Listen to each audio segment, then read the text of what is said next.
So, welcome to the end of July roundup, and this is the current situation of the standings at the end of July. In the National League, Atlanta 56 and 48 are one game out of the New York Mets, 7 out of Washington, 14.5 out of Miami, and 17.5 out of Philly. In the Central, Milwaukee Brewers 75 and 35. They're 15 out of the Cubbies, 16 out of the Pirates, 21.5 out of the Cardinals, and 30.5 out of Cincinnati. And in the West, the Dodgers 65 and 43, 6.5 out of Arizona, and the Giants 8 ahead of Colorado and 20 ahead of the Padres. So if the playoffs started today, Atlanta, Milwaukee, and the Dodgers would go through as divisional champions, and the wild card would go to Chicago, and they would have to play the winners of a playoff between Arizona and San Francisco. On the wins and losses streaks, the only thing of note there really is that the Mets have lost 4 in a row, and Pittsburgh have won 4 in a row. So the others have been in and out. On to the American League. In the East, the Red Sox 75 and 34, flying high really. 17 out of the Rays, 20 out of the Yankees, 28.5 out of the Blue Jays, and 47 out of the Orioles.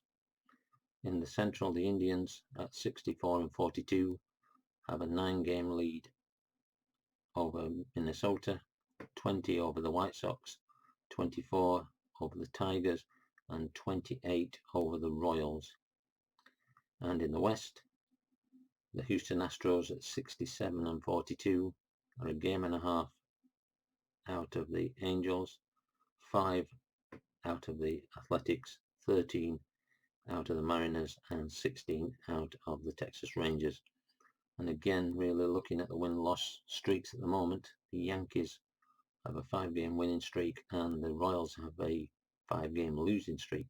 Now, during this month, the Royals had a double-figure losing streak and they really crashed out of it.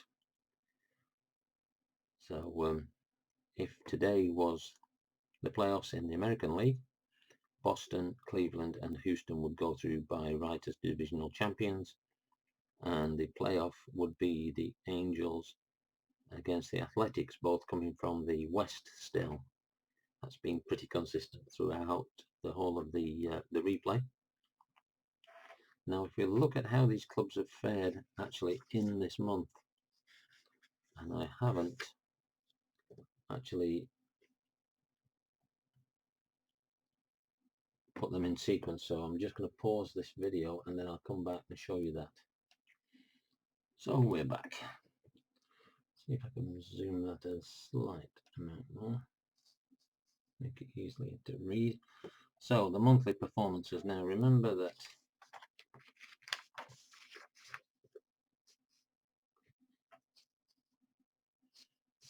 put them side by side. Can I get that? Yeah.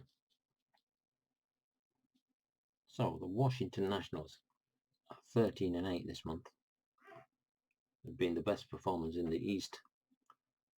Surprisingly, the Mets have actually got a better record than the Braves.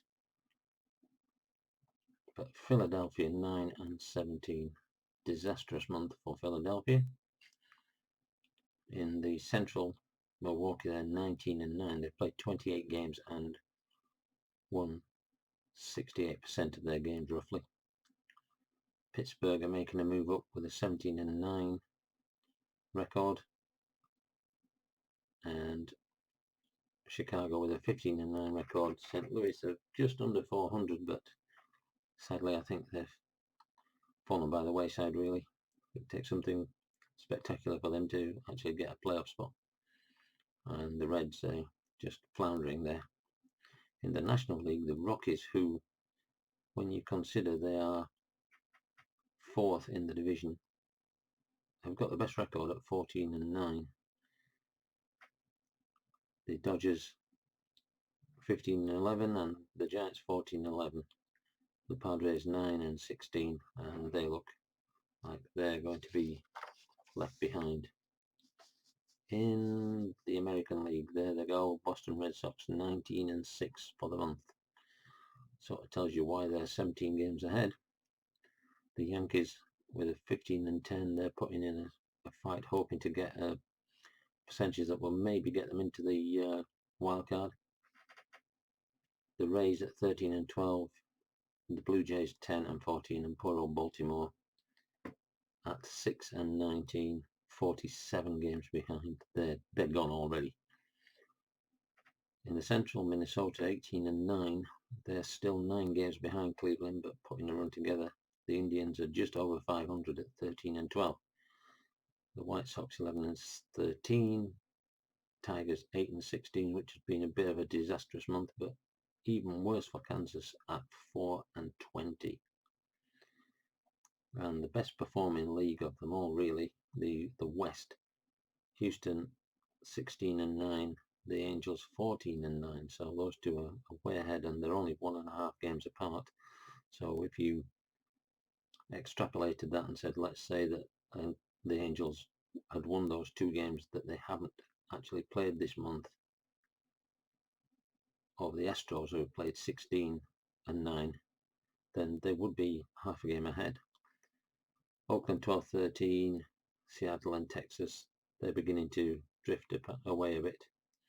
But all in all, it's been another good month, and we're moving on to August. We've got August and September, and then we're into the playoffs.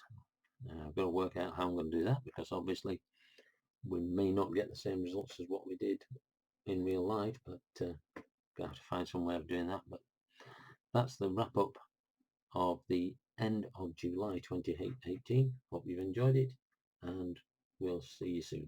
Goodbye.